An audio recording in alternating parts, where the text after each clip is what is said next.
Yeah, what's going on, y'all? And welcome back to the Reading the Entire Bible series. We're gonna be doing First Kings. We're doing First Kings today. In the 5 chapters every single day. If we miss a day, that's another 5. If we miss another day, that's 5. If we miss another day, that's 5. And I don't think I put a limit on how many chapters I'd read if I missed so many days. So, I mean, it doesn't matter anyway. Like, I could just count the days, but yeah, all right, let's do it. Let's do it. David in old age. Now, King David was old, advanced in his years, or any years. They covered him with clothes, but he could not get warm. So his servants said to him, "Let a young virgin be found for my lord the king, and let her attend him and become his nurse." Sorry to burp. "Let her lie against your chest, so that my lord the king may feel warm." So they searched for a beautiful girl throughout the territory of Israel, and found Abishag, the Shunammite, and brought her to the king. I already don't like this, but I mean, I guess even then, though, it's like this is I don't know. We'll see if God likes it though. I doubt He will, but whatever. The girl was very beautiful, and she became the king's nurse and served him. But the king was not intimate with her. Then Adonijah, the son of David's wife, Haggith, exalted himself, saying, "I, the eldest living son, will be king." So, following Absalom's example, he prepared for himself chariots and horsemen, and 50 men to run before him. His father David had never rebuked him at any time by asking, "Why have you done this?" Adonijah was also a very handsome man, and he was born after Absalom. He conferred with Joab, the son of Zeruiah, David's half sister, and with Abiathar the priest, and they followed Adonijah and helped him. But Zadok the priest, Benaiah the son of Jehoiada, Nathan the prophet, Shimei, Ray, and David's most formidable warriors did not side with Adonijah in his desires to become king. Adonijah sacrificed sheep and oxen and fattened steers by the stone of Zoheleth, which is beside the well in Rogel. And he invited all his brothers, the king's sons, and all the men of Judah, the king's servants, to this feast. But he did not invite Nathan the prophet, Benaiah the most formidable warriors, or his brother Solomon. Nathan and Bathsheba. What's happening here? Are we about to get a David part 2? Dude. Then Nathan spoke to Bathsheba, the mother of Solomon. "Have you not heard that Adonijah the son of Haggith has become king, and David our Lord does not know about it? Come now, please, let me advise you and save your life, and the life of your son Solomon. Go at once to King David and say to him, 'Did you not, my lord, O king, swear to your maidservant, saying, Solomon your son shall certainly, I said shall like 5 times, shall certainly be king after me, and he shall sit on my throne? Why then has Adonijah become king? Behold, while you are still there speaking with the king, I will come in after you and confirm your words.' So Bathsheba went to the king in his bedroom. Now the king was very old and weak, and Abishag the Shunammite was attending the king. So Bathsheba bowed down and paid respect to the king. And the king said, 'What do you wish?' She said, 'My lord, you swore by the Lord your God to your maidservant, saying, Solomon your son shall certainly be king after me, and he shall sit on my throne. But now, behold, Adonijah is acting as king, and now, as things stand, my lord the king, you do not know it. He has sacrificed oxen and fattened steers and sheep in abundance, and has invited all the king's sons and Abiathar the priest and Joab the commander of the army to a feast, but he did not invite your servant Solomon. Now as for you, my lord the king, the eyes of all Israel are on you, waiting for you, to tell them who shall sit on the throne of my lord the king after him. Otherwise it will come about when my lord the king lies down in death with his fathers, that I and my son Solomon will be considered political enemies. While she was still speaking with the king, Nathan the prophet came in. The king was told, "Here is Nathan the prophet." And when he came before the king, he bowed before the king with his face to the ground.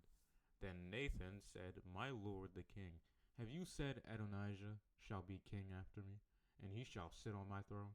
Because he has gone down today to En-Rogel, I think I said En-Rogel earlier, and has sacrificed oxen and fattened steers and sheep in abundance, and has invited all the king's sons, the commanders of the army, and Abiathar the priest to this feast.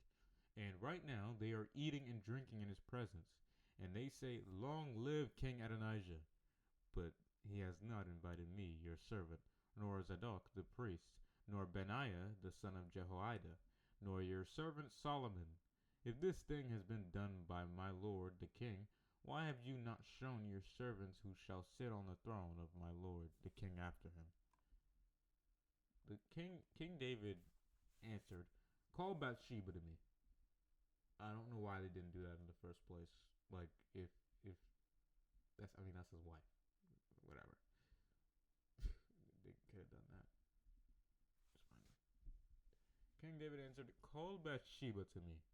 And she came into the king's presence and stood before him. Then the king swore an oath and said, "As the Lord lives, who has redeemed my soul from all distress, even as I swore to you by the Lord, the God of Israel, saying, Solomon your son shall certainly be king after me, and he shall sit on my throne in my place.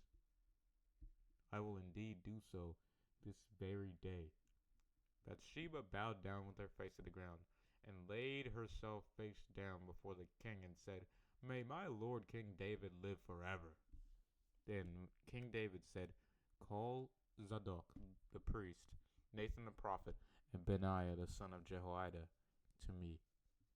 And they came before the king. The king told them, "Take the servants of your lord with you, and have Solomon my son ride on my own mule, and bring him down to the spring at Gihon in the Kidron valley.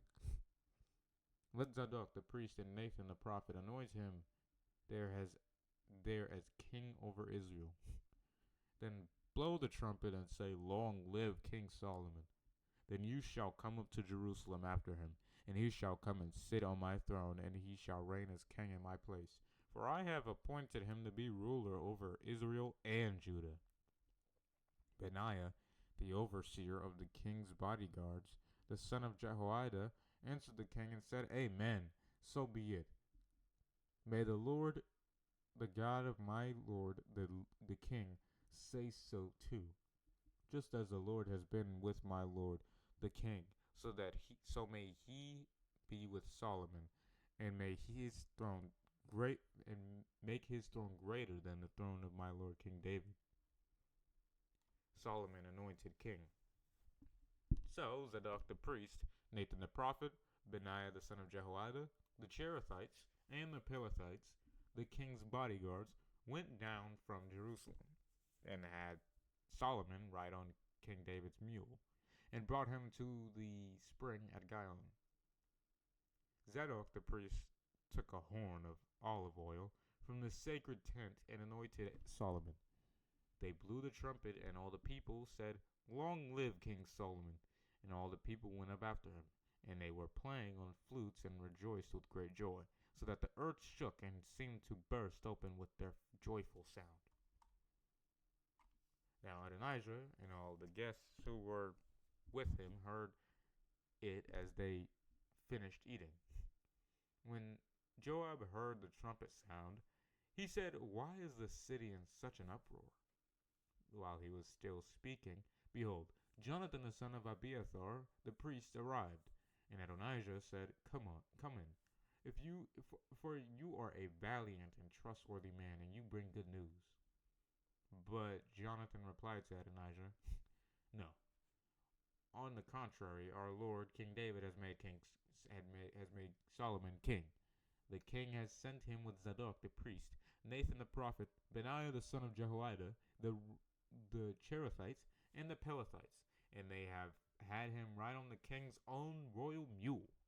As Zadok the priest and Nathan the prophet have anointed him king in Gihon, and they have come up from there celebrating. So the city is in an uproar. This is the noise which you have heard. Solomon had taken his seat on the throne of the kingdom. Moreover, the king's servants came to bless our Lord King David, saying, May your God make the name of Solomon better, more famous than your name, and make his throne greater than your throne." And the king bowed himself before God upon the bed. The king has also said this: "Blessed be the Lord, the God of Israel, who has granted one of my descendants to sit on my throne today, and allowed my eyes to see it." Then all Adonijah's guests were terrified of being branded as traitors, and stood up and left the feast. And each one went on his way. And Adonijah feared Solomon, and he got up and went to the tabernacle on Mount Zion, and took hold of the horns of the altar, seeking asylum. Now Solomon was told, "Behold, Adonijah is afraid of King Solomon, and behold, he has grasped the horns of the altar, seeking God's protection, saying, King Solomon must swear, not wear. Well, anyway, King Solomon must swear to me today that he will not kill his servant with the sword." Solomon said, if he proves he is a worthy man, not even one of his hairs shall fall to the ground. But if wickedness is found in him, he shall die. So King Solomon sent soldiers, and they brought Adonijah down from the altar that was in front of the tabernacle. And he came and bowed down to King Solomon. And Solomon said to him, Go to your house. David's charge to Solomon. When David's time to die approached, he gave instructions to Solomon his son, saying, I am going the way of all the earth, as dust to dust. Be strong and prove yourself a man. Keep the charge of the Lord your God, that is, fulfill obligation to walk in his ways, keep his statutes, his commandments, his precepts, his testimonies, as it is written in the law of Moses, so that you may succeed in everything that you do and wherever you turn, so that the Lord may fulfill his promise concerning me, saying, if your sons are careful regarding their way of life, to walk before me in truth, with all their heart and mind, and with all their soul, you shall not fail to have a man on the throne of Israel. Now, you also know what Joab, the son of Zeruiah, my sister, did to me, and what he did to the two commanders of the armies of Israel, to Abner the son of Ner, and to Amasa the son of Jether, both of whom he murdered, avenging the blood of war in a time of peace. And he put the innocent blood of war of Abner and Amasa on his belt that was around his waist, and on his sandals on his feet. So, act in accordance with your wisdom, but do not let his gray head go down to Sheol, the place of the dead, in peace. But be gracious and kind to the sons of Barzillai, the Gileadite, and let them be among those who have the honor to eat at your table. For they met me with kindness when I fled from your brother Absalom. And I look, yes, I say and I look, and look, you have with your Shimei, the son of Gera, the Benjamite of Bahurim. He is the one who cursed me with a sinister curse the day I went to Mahanaim.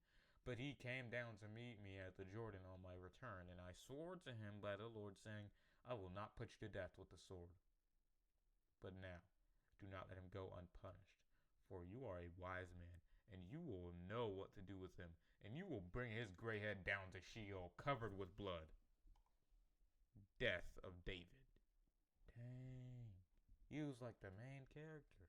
Not really, but you know, I think this is the longest we've seen a king alive. Now I think about it. Well, as of right now. So David laid down with his fathers in death and was buried in the city of David. The time that David reigned over Israel was 40 years. He reigned 70 years in Hebron and 33 years in Jerusalem. Then Solomon sat on the throne of David his father, and his kingdom was firmly established. Now Adonijah, the son of David and Haggith, came to Bathsheba, the mother of Solomon.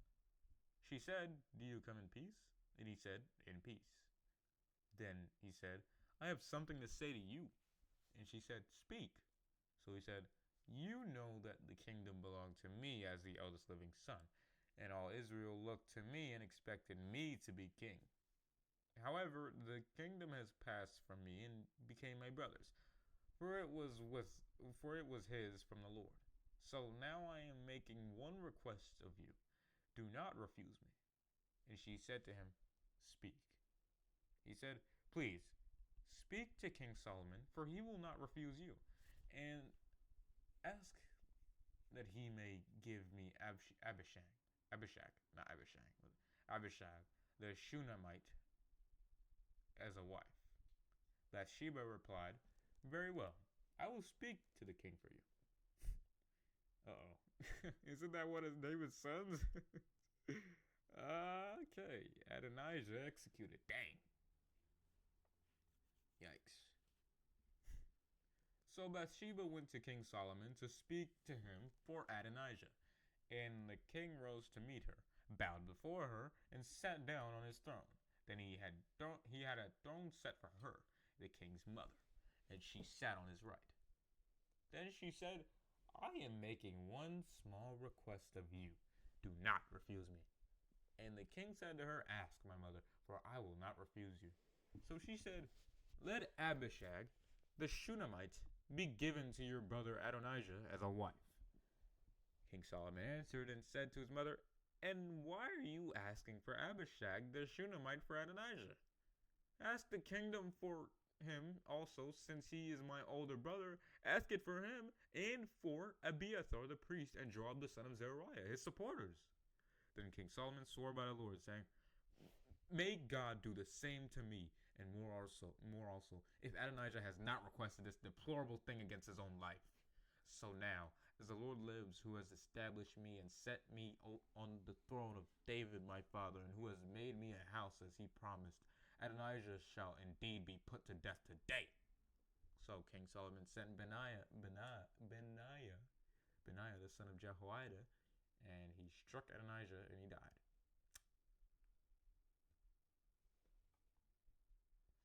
Then the king said to Abiathar the priest, "Go to Anathoth, to your own fields, for you certainly deserve to die. But I will not put you to death this day, because you carried the ark of the Lord God before my father David, and you suffered everything that my father endured." So Solomon dismissed Abiathar, a descendant of Eli, from being priest to the Lord, fulfilling the word of the Lord which he had spoken concerning the house of Eli in Shiloh. Joab executed.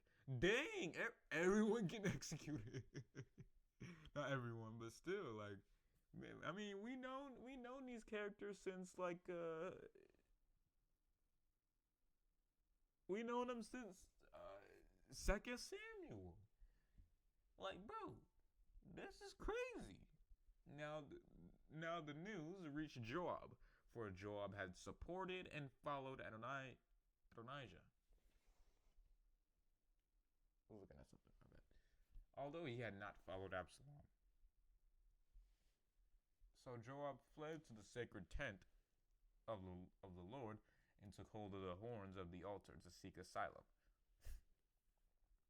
King Solomon was told that Joab had fled to the tent of the Lord and was at that moment beside the altar.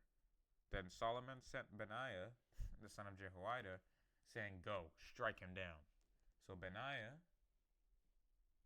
came to the tent of the Lord and told Joab, "This is what the king commands.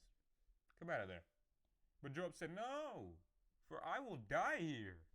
Then Benaiah brought word to the king, saying, "This is what this coward Joab said." No, I'm playing.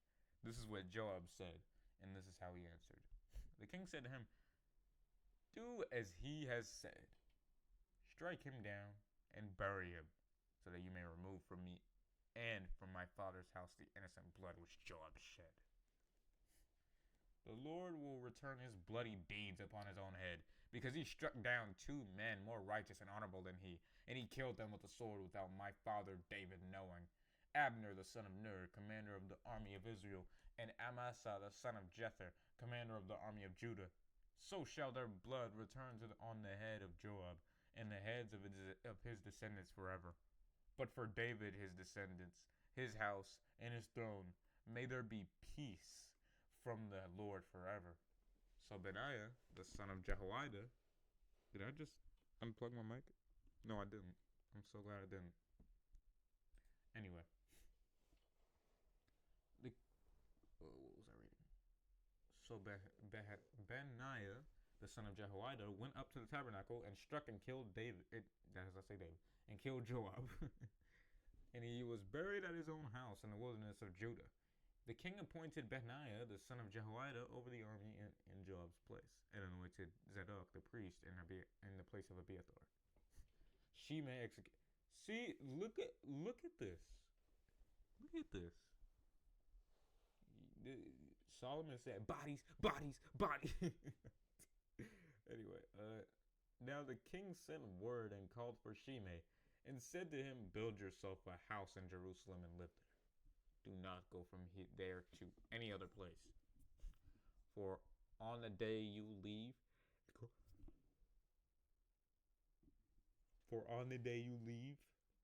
and cross over the brook Kidron, know for certain that you shall surely die. Your blood shall be on your own head." Shimei said to the king, "The word is good. The word ruling is good. As my lord the king has said, so will your servant do." So Shimei lived in Jerusalem for many days. But it happened after 3 years that 2 of Shimei's servants ran away to Achish the son of Maacah, the king of Gath. And Shimei was told, "Behold, your runaway servants are in Gath."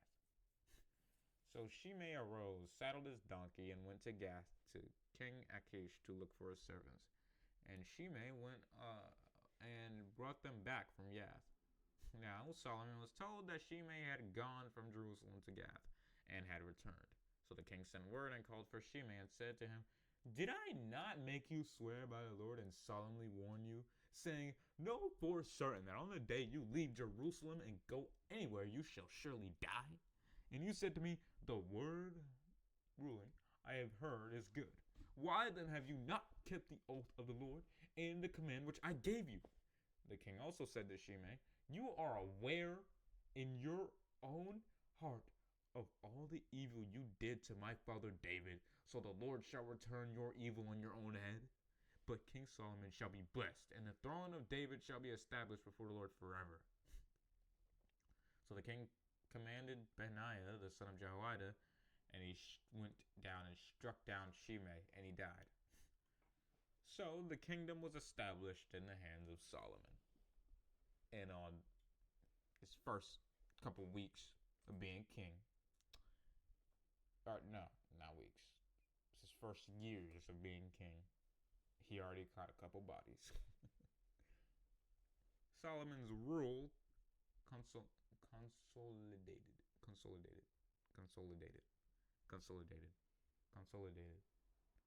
Solomon's rule consolidated. Yeah. Now, Solomon became a son-in-law to Pharaoh, king of Egypt, and formed an alliance by taking Pharaoh's daughter in marriage. He brought her to the city of David, where she remained temporarily until he had finished building his own palace, and the house of the Lord, and the wall around Jerusalem. But in the meantime, the people were still sacrificing to God on high places, hilltops, as the pagans did to their idols. For there was no permanent house yet built for the name of the Lord. Now Solomon loved the Lord walking at first in the statues of David, his father, except for the fact that he sacrificed and burned incense in the high places, ignoring the law that required all sacrifices to be offered at the tabernacle. Whoever is writing this, I know he's still alive. No, he's not still alive. This is probably another writer. But regardless, whoever's writing this, you a snitch. You a snitch. you tell everyone business. No, I'm playing, guys. Anyway, the king went to Gibeon, near Jerusalem, where the tabernacle and the bronze altar stood, to sacrifice there, for that was the great high place. Solomon offered 1,000 burnt offerings on that altar. In Gibeon, the Lord appeared to Solomon in a dream at night, and God said, "Ask me what I shall give you." Solomon's prayer. Then Solomon said, "You have shown your servant David, my father, great loving kindness, because he walked before you in faithfulness and righteousness, and was upright of heart toward you, and you have kept for him this great loving kindness, and that you have given him a son to sit on his throne, as it is today. So now, O Lord my God, you have made your servant king in place of David my father, and as for me, I am but a little boy in wisdom and experience. I do not know how to go out or come in, that is, how to conduct business as a king. Your servant is among your people whom you have chosen, a great people who are too many to be numbered or counted. So give your servant an understanding mind and a hearing heart with which to judge your people, so that I may discern between good and evil. For who is able to judge and rule this great people of yours? God's answer. Now it pleased the Lord that Solomon had asked this thing. God said to him, "Because you have asked this, and have not asked for yourself a long life, nor for wealth, nor for the lives of your enemies, but have asked for yourself understanding to recognize justice. Behold, I have done as you asked. I have given you a wise and discerning heart, so that no one before you was your equal, nor shall anyone equal to you arise after you. I have also given you what you have not asked, both wealth and honor, so that there will not be anyone equal to you among the kings for all your days. If you walk in my ways, keep my statutes and my commandments, as your father David did, then I will lengthen your days." Then Solomon awoke, and he realized that it was a dream. He came back to Jerusalem and stood before the Ark of the Covenant of the Lord. He offered burnt offerings and peace offerings, and he prepared a feast for all his servants. Solomon wisely judges. Then 2 women who were prostitutes came to the king and stood before him. And the one woman said, "Oh, my lord, this woman and I live in the same house, and I gave birth to a child while she was in the house. And on the third day after I gave birth, this woman also gave birth. And we were alone together. No one else was with us in the house, just we 2. Now this woman's son died during the night, because she laid on him and smothered him, facepalm. So she got up in the middle of the night and took my son from his place beside me while your maidservant was asleep, and laid him on her bosom, and laid her dead son on my bosom. When I got up in the morning to curse my Why did I read this out of curse? When I got up in the morning to nurse my son, behold, he was dead. But when I examined him carefully in the morning, behold, it was not my son, the one whom I had born." Then the other woman said, No, for my son is the one who is living, and your son is the one who is dead. Your son is the dead one. But the first woman said, "No, for your son is the dead one, and my son is the living one." This is how they were speaking before the king, like children. Then the king said, "This woman says, this is my son, the one who is alive, and your son is the dead one. And the other woman says, no, for your son is the dead one, and my son is the one who is alive. Then the king said, bring me a sword. So they brought a sword before the king. Then the king said, cut the living child in two, and give half to the one woman and half to the other. Very peculiar. Then the woman whose child was the living, whose child was the living one, spoke to the king, for she was deeply moved over her son. Oh, my lord, give her the living child, and by no means kill him. But the other said, he shall be neither mine nor yours. Cut him. Then the king said, give the first woman who is pleading for his life the living child, and by no means kill him. She is his mother. Wow, okay. Pump fake, murdering the child. Hey, that, you know what? Putting people in such. Okay, I'm not gonna lie. Imagine if the law today did that. Like if judges today did that. Like they don't know whether you did it or not, so they just like purposefully. Wait, that's already what people in interrogation rooms do, huh? But they expect it when they go in interrogation rooms. They expect it and don't say anything. So we get the judge to do it, and he's like, you know what? 50 years, 100, and maximum security prison, and then we'll see what he says. See, let's go back to the oligarchy days. I think that's what this is called, or is this? I don't know. Correct me if I'm wrong. When all the people of Israel heard about the judgment which the Lord had made, they were in awe and reverently feared the king, for they saw that the wisdom of God was within him to administer justice. Now, I feel like if they both acted like they cared, then I'm not sure. I'm sure that happened to Solomon at least once, though, because some women were like, "Oh, that's what he did to the." Okay, well, let's see what happens if we both act like we care. Let's see what he does then. And then he's like, "Oh, you know what? Don't kill the baby. Kill the two women instead." Imagine Solomon's officials. King Solomon was over all the people of Israel. These were his chief officials. Azariah, the son of Zadok, was the high priest. Elihoreph and Ahijah, the sons of Shisha, were scribes. Jehoshaphat, the son of Ahilud, was the recorder of important events. So it's Jehoshaphat. That's his name. Benaiah, the son of Jehoiada, was in command of the army. Zadok and Abiathar were priests. Azariah, the son of Nathan, was in charge of the deputies. Zabud, the son of Nathan, was priest and was the king's friend and trusted advisor. Ahishar was in charge of the palace, and Adoniram, the son of Abda, was in charge of the forced labor. Solomon had 12 deputies over all Israel, who secured provisions for the king and his household. Each man had to provide for a month in the year.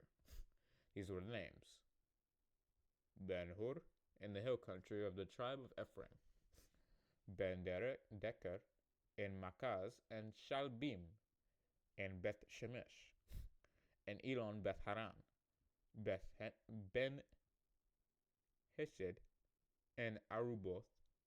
To him belonged Sukkot and all the land of Hepher. Abinadab, and all the hills of Dor. Taphath, Solomon's daughter, was his wife. I mean, you just can't get around some things in the Bible, you know? I mean, I sometimes I do gloss over some things because I feel like the answer is so obvious that I just don't need to address it. But there's stuff like this where it's like, this is bad. And if this Okay, if this was in like some other religious text, people wouldn't care. But it's in the Bible. Well, this is the Torah right now. But yeah, this you just can't explain stuff like that away. Now, is it bad? Yes, of course it is, guys. Come on now. You don't marry your own daughter. You just don't do that. Tephath, Solomon's daughter, was his wife. Facepalm. Bana, the son of whoever wrote Jehoshaphat, you are a snitch. You are a full snitch. You are a snitch. You right, bro. Like, and it's for generations. It's for generations. You snitch, like, bro. No, I'm playing. I'm playing. Bana, the son of Ahilud in Tanakh, Megiddo, and all Beth Shean, which is beside Zarethan, below Jezreel, from Beth Shean to Abel Meholah, as far as beyond Jokmeam, Ben Geber, in Ramoth Gilead. The villages of Jair, the son of Manasseh, which are in Gilead, belong to him. Also the region of Argob, which is in Bashan, 60 great cities with walls and bronze bars. Ahinadab, the son of Edo, in Mahanaim. Ahimaaz, in the tribe of Naphtali. He also married Basemath, Solomon's daughter. Bana, the son of Hushai, in the tribe of Asher, and Beloth. Jehoshaphat, the son of Paruah, in the tribe of Issachar. Shimei, the son of El. Also, look at that. Notice how Jehoshaphat, he put one thing about himself. That boy put one thing. He was like, oh yeah, I'm gonna expose them. I gotta write something about myself.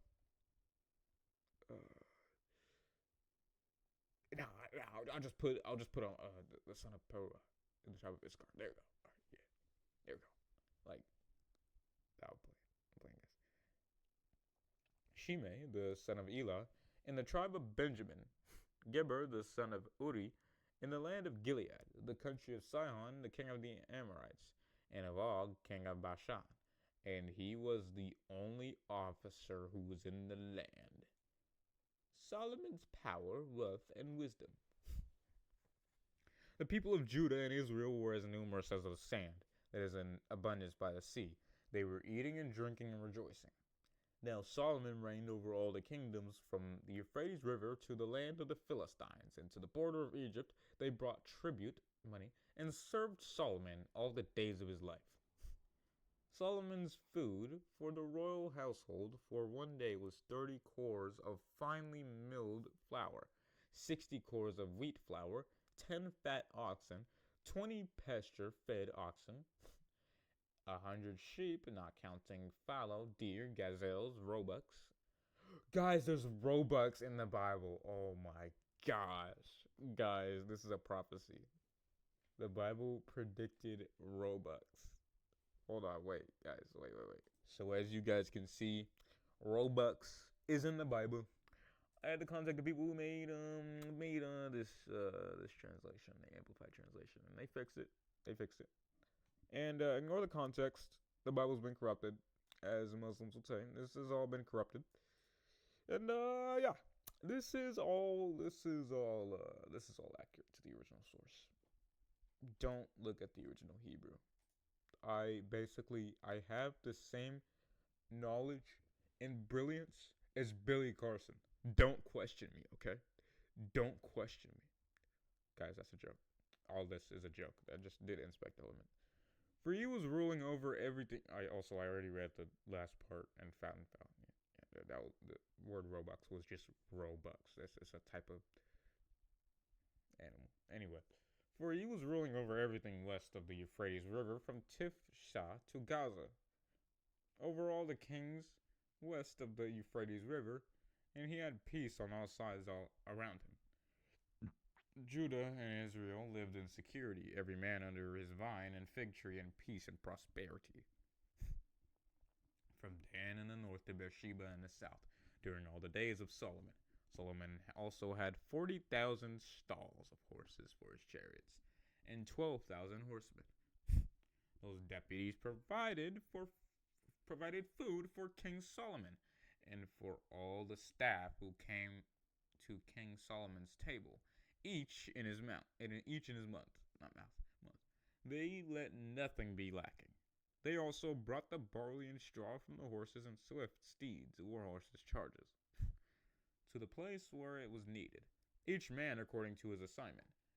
Now, God gave Solomon exceptional wisdom and very great discernment and and breadth of mind, like the sand of the seashore. Solomon's wisdom surpassed the wisdom of all the sons of the east and all the wisdom of Egypt, for he was wiser than all other men, wiser than Ethan the Israelite, not Israelite, Israelite, and Heman, Calcol, and Darda, the sons of Mahor. His fame was known in all surrounding nations. He also spoke 3,000 proverbs, and his songs were 1,005. He spoke of trees from the cedar which is in Lebanon to the hyssop vine that grows on the wall. He spoke also of animals, of birds, of creeping things, and fish. People came from all the peoples, nations, to hear the wisdom of Solomon, and from all the kings of the earth who had heard of his wisdom. Alliance with King Hiram. Guys, oh my gosh, Haram. Imagine I went so far with the joke that I replaced every single I in this passage with A, so it looked like it was saying Haram. That'd be a lot of work, so I'm not doing that. That edit that I did earlier was already extra. Robux, prophecy, whatever. Hiram, king of Tyre, sent his servants to Solomon when he heard that they had anointed him king in place of his father, for Hiram had always been a friend of David. Then Solomon sent word to Hiram, saying, "You know that David, my father, cannot build a temple for the name presence of the Lord his God because of the wars which surrounded him, until the Lord put his enemies under his feet. But now that the Lord my God has given me rest from war on every side, there is neither adversary nor misfortune confronting me. Behold, I intend to build a temple to the name of the Lord my God, just as the Lord had said to my father David, your son whom I will put on your throne in your place shall build the house for my name and presence. So now command that they cut cedar trees from Lebanon for me, and my servants will join your servants, and I will give you whatever wages you set for your servants. For you know that there is no one among us. Guys, stop. Among us who knows how to cut timber like the men of Sidon. When Hiram heard the words of Solomon, he rejoiced greatly and said, Blessed be the Lord this day, who has given David a wise son to be king over this great people. So Hiram sent word to Solomon, saying, I have heard the message which you sent to me. I will do everything you wish concerning the cedar and cypress timber. My servants will bring the logs down from Lebanon to the Mediterranean Sea, and I will have them made into rafts to go by sea to the place that you direct me. Then I will have them broken up there, and you shall carry them away. Then you shall return the favor by providing food for my household. So Hiram gave Solomon all the cedar and cypress timber he desired. And Solomon gave Hiram 20,000 cores of wheat as food for his household, and 20 cores of pure olive oil. Solomon gave all these to Hiram each year. The Lord gave Solomon wisdom, just as he promised, and there was peace between Hiram and Solomon, and the two of them made a treaty. Conscription of laborers. King Solomon levied forced laborers from all Israel, and the forced laborers numbered 30,000 men. He sent them to Lebanon, 10,000 a month in ships. 1 month they were in Lebanon, and 2 months at home. Adoniram was in charge of the forced laborers. Solomon had 70,000 burden bearers, transporters, and 80,000 stonemasons in the hill country of Judah. Besides Solomon's 3,300 chief deputies who were in charge of the projects. The projects. I really just said the projects. This is not the hood, bro. We're in charge of the project and who were in charge of the people doing the work. The king gave orders and they quarried great stones, valuable stones, to lay the foundation of the temple with cut stones. So Solomon's brother and Hiram's builder and the men of Gebal cut and chiseled the stones and prepared the timber and the stones to build the house. And as of right now, that's it. God bless.